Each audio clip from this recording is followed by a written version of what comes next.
بسم اللہ الرحمن الرحیم الحمد للہ والصلاة والسلام علی سیدنا محمد وعلی آلہ واصحابہ اجمعین. الحمد للہ والصلاة والسلام علی سیدنا محمد وعلی آلہ واصحابہ اجمعین. اما بعد فاعوذ باللہ من الشیطان الرجیم. بسم اللہ الرحمن الرحیم. الا تفعلوه تكن فتنة في الأرض وفساد كبير. صدق الله العظيم. اللهم صل على سيدنا محمد النبي الأمي وعلى آله وأصحابه وسلم. اللهم صل على سيدنا محمد النبي الأمي وعلى آله وأصحابه وسلم. کل کی مختصر سی نشست میں نماز کے بعد بھی عرض کیا تھا کہ ہمیں یہ استحضار رہے کہ ہم کیوں آئے ہیں، کس کے لیے آئے ہیں. اللہ ہم سے راضی ہو جائے، مسلمانوں کی خدمت کی سعادت اللہ قبول فرما لے.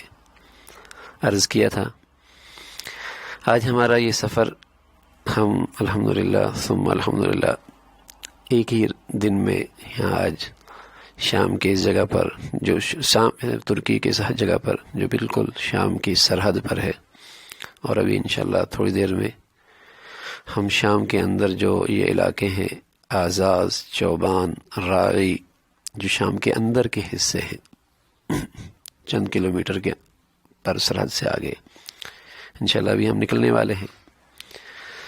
تو یہ ایک اہم، جسے کہیں کہ دورہ ہے، یا یوں کہیے کہ ایک اہم موقع ہے، لیکن وہاں یقیناً خطرہ ہے. جیسے ان حکام نے ہمیں بتایا ہے کہ وہاں اب تک ہم کوئی منظم کام اس طرح بھی نہ کر پائے کہ وہاں پورے طور پہ وہ جگہ محفوظ نہیں ہے. متاثرین وہاں بہت ہیں، اور ان کا کہنا ہے کہ آپ خود جا کے دیکھیں گے تو انشاءاللہ آپ کو اندازہ بھی ہوگا. ویسے تو انہوں نے بارڈر وہاں سے بند کیا ہوا ہے، لیکن ہمیں کام کرنے کی جو شکلیں وہاں بن سکتی ہیں، اور جو کل گورنر صاحب سے باہمی مشاورت ہوئی ہے، اور اس سے پہلے بھی نادرات سے جو بات ہوتی رہی ہے، تو اس لحاظ سے ہم وہاں دیکھتے ہیں وہاں کیا صورتحال ہے. تو لیکن ایک بنیادی بات میں آپ کو یہ عرض کرنا چاہ رہا ہوں کہ اللہ رب العزت نے نا مسلمانوں کو ایک بہت بڑے خطرے سے آگاہ کیا ہے. الا تفعلوه تكن فتنة في الأرض وفساد كبير. ہم یہ چھوٹا موٹا جو خطرہ مول لے رہے ہیں یا وہاں کام کرنے جا رہے ہیں، تو یہ اس لیے لے کے جا رہے ہیں کہ اللہ نے فرمایا ہے کہ اگر تم ایمان اسلام کی بنیاد پر باہمی ایک دوسرے کی مدد اور نصرت نہیں کرو گے، ایمان اسلام کی بنیاد پر تمہارا آپس میں باہمی اتفاق و اتحاد نہیں ہوگا، اور ایک دوسرے کے معاون مددگار نہیں کرو گے، تو پھر یاد رکھنا دنیا کو کوئی چیز فساد سے نہیں روک سکتی. اور وہ بھی کوئی معمولی فساد نہیں، بہت بڑا فتنہ، بہت بڑا فساد. پھر کوئی یہ خیال نہ رکھے کہ پھر میں اپنی جگہ پر میری ایمان، میری جان، میری عزت، میرے آبرو محفوظ ہو جائے گی. ایسا نہیں ہو سکتا. اگر تم نے ایمان اسلام کی بنیاد پر یہ رشتہ مضبوط نہ کیا اور باہمی ایک دوسرے کے دکھ اور درد میں شریک نہ ہوئے اور ایک دوسرے کے دکھ نہ بانٹے، تمہارا کوئی رشتہ نہیں ہے، وطن کے لحاظ سے، صوبے کے لحاظ سے، زبان کے لحاظ سے، علاقے کے لحاظ سے، لیکن بہت مضبوط رشتہ ہے جو مجھے اور آپ کو ہمارا پیارا نبی صلی اللہ علیہ وسلم دے کر گئے ہیں. وہ ایمان اسلام کا رشتہ ہے، اور اس ایمان اسلام کا تقاضا اور حق ہے کہ ہم سے جو ہو سکتا ہے، جتنا ہو سکتا ہے، جتنا اللہ نے موقع دیا ہے، اس میں کوتاہی نہ کریں، اس میں کوتاہی نہ کریں. ہم اس کے مکلف ہیں.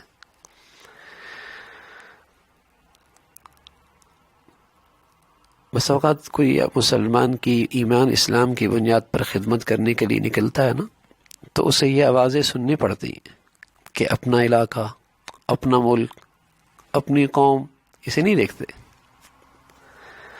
حالانکہ سچی بات ہے جو ایمان اسلام کی بنیاد پر دور دراز نکل سکتے ہیں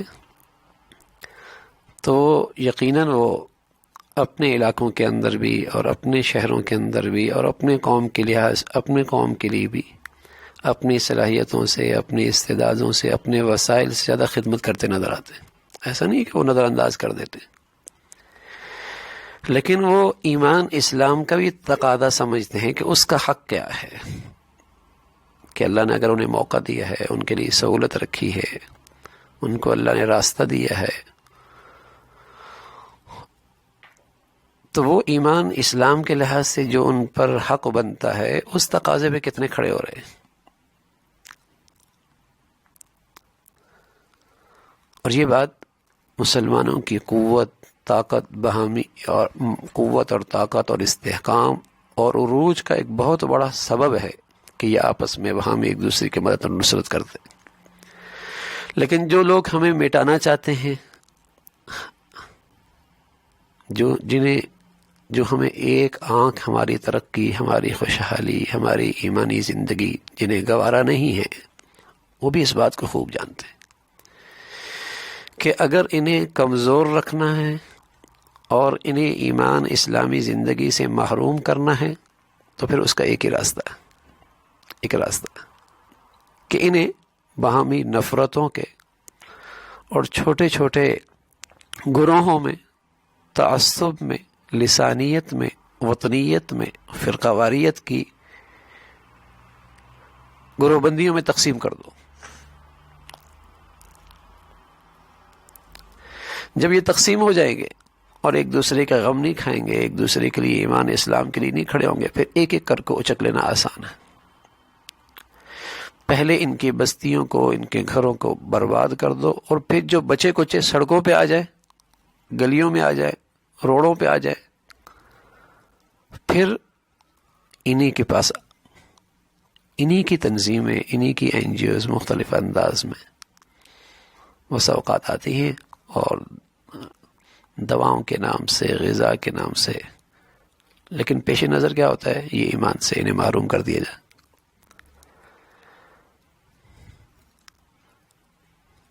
اور ایمان ان سے لے لیا جائے۔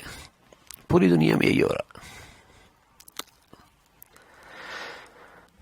تو میرے عزیزو، اللہ رب العزت نے بھی ایک بہت بڑے خطرے سے آگاہ کیا ہے کہ تمہارے ایمان کا، اسلام کا تقاضا یہ ہے کہ تم ایمان اسلام کے لحاظ سے کوئی رشتہ نہیں، کوئی علاقہ نہیں، کوئی زبان نہیں، کوئی فرقہ واریت نہیں، اس سے بالا تر کے سوچو کہ ان پر یہ ظلم و ستم کیوں ڈھایا جا رہا ہے؟ اس لیے کہ وہ مسلمان ہیں، اس لیے کہ وہ ایمان والے ہیں۔ اور کیا دردناک قسم کی خبریں ہیں جو انہوں نے ہمیں خود دکھائی ہیں، اور آج آپ اپنی آنکھوں سے بھی ہم دیکھ لیں گے۔ ذرا اس کا تصور کیجئے۔ اور یہ وہ مبارک سرزمین ہے جو انبیاء علیہ الصلاۃ والسلام کی سرزمین ہے، حضرات صحابہ رضوان اللہ علیہم اجمعین کی سرزمین ہے، ان کی اولادیں ہیں، یہ وہ سرزمین ہے۔ تو ہم جو آئے ہیں اپنے ایمان اسلام کے تقاضے کی وجہ سے، اور اسلام ایمان کا مطالبہ ہے ہم سے کہ ہم سے جو بن پاتا ہے اور جو اللہ نے ہمیں موقع دیا ہے تم اس میں کوتاہی نہ کرو۔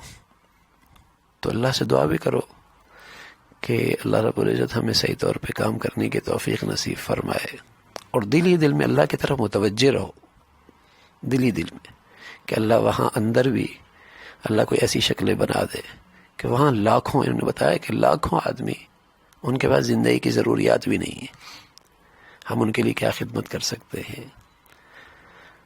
غذا کے لحاظ سے، میڈیکل کے لحاظ سے، لباس کے لحاظ سے، دیگر چیزوں کے لحاظ سے کیا خدمت کر سکتے ہیں؟